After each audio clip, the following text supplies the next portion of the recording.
इस प्रकार आपने दूसरा अध्याय सुना। दूसरे अध्याय में किन किन लोगों की कथा सुनी आपने? गरीब ब्राह्मण और लकड़हारे की, है ना।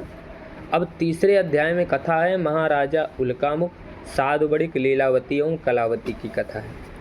महाराजा उल्कामुख बहुत अच्छे राजा थे, पर उनके पास कोई संतान नहीं थी। संतति प्राप्ति के लिए भद्रशिला नदी के तट पर भगवान जी की कथा कर रहे थे। उसी बीच एक साधु बड़िक वहाँ आया, राजन को देखा, उसके मन में भाव बना, राजन पूजन क्यों कर रहे हैं? उसने पूछ लिया। राजन कहता है मेरे पास सब कुछ है पर कोई संतान नहीं है, इसलिए मैं संतति प्राप्ति के लिए अतुलित तेज संपन्न भगवान नारायण जी की कथा कर रहा हूँ। साधु बड़िक पूछता है क्या वास्तव में कथा श्रवण करने से संतति प्राप्ति होती है? तो भगवान जी कहते हैं अगर मन में भाव हो, विश्वास हो तो बिल्कुल आपकी मनोकामना जरूर पूर्ण होती है। साधु बड़िक ने कहा कि प्रभु जी मुझे भी बताइए, क्योंकि मेरे पास भी कोई संतान नहीं है। राजन बताता है व्रत के बारे में। साधु बड़िक मन में संकल्प लेता है, हे प्रभु जी अगर मेरे संतान होगी तो मैं भी आपकी कथा श्रवण करूंगा।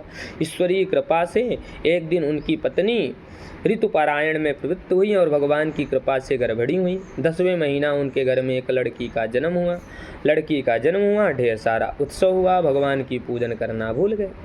जब साधु बड़िक पूजन नहीं किए तो माता लीलावती अपने पति से प्रेम से कहते हैं कि आप कथा क्यों नहीं सुन रहे हो? साधु बड़िक कहते हैं अभी हमारे पास धन नहीं है, इनके विवाह के समय कथा श्रवण करेंगे।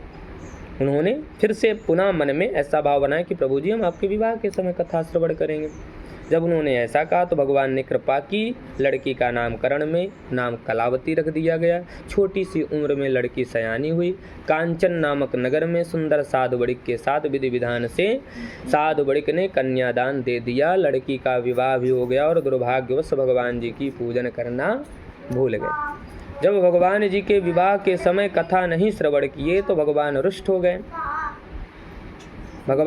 गए और श्राप दे दिए। अब एक मन में संशय आता है। यहाँ देखिए आपको थोड़ा सा विस्तार में बताने की जरूरत है कि एक मन में संशय आता है कि भगवान को हम तुम्हें माता च पिता तुम्हें कहते हैं, तो भगवान जी हमको श्राप क्यों देते हैं? तो आप ये कहिए कि भगवान कहते बड़े भाग्य मानुष तन पावा, बहुत भाग्य में मानव तन मिलता है। अगर धर्म करने के लिए आप उद्यत नहीं हुए, धर्म इस जन्म में नहीं किए तो दोबारा मानव तन नहीं मिलेगा। इसलिए भगवान श्राप क्या वो आपको दुख देते हैं, क्योंकि दुख में सुमिरन सब करे सुखमा करे न कोय, जो सुख में सुमिरन करे तो दुख काहे का होए। कि जब दुख आएगा शायद तब हम धर्म करें ताकि कम से कम मानव तन तो मिल जाए। भगवान माता पिता हैं, जैसे माता पिता आपको दंडित करते हैं कि मेरा बेटा पढ़ नहीं रहा है, डांटते हैं मारते हैं, उसी प्रकार ईश्वर थोड़ा दुख दे देते हैं ताकि आप धर्म कर सको।